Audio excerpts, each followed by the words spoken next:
അനിതേ ചായ. ഓ തുടങ്ങി. നല്ല സ്ട്രോങ് ആവണട്ടാ. ഇനി സ്ട്രോങ്ങിന്റെ ഒരു കുറവും കൂടി ഉള്ളൂ.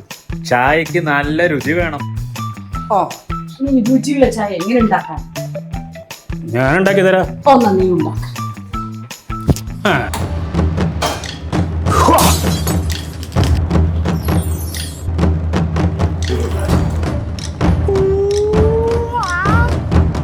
മാഡം ചായ അപ്പൊ ചായ ഒക്കെ ഉണ്ടാക്കാൻ അറിയാല്ലേ? കുടിച്ചു നോക്ക്. വാ കൊള്ളാലോ. ഞാനന്ന് ഷൂട്ടിന് പോയപ്പോൾ അടിപൊളി ചായ ടേസ്റ്റ് ചെയ്യുന്നു പറഞ്ഞില്ലേ, അതാണ് ഈ ചായ. കാജ ചായ. കടുപ്പത്തിലൊരു ചായ, കാജ ചായ.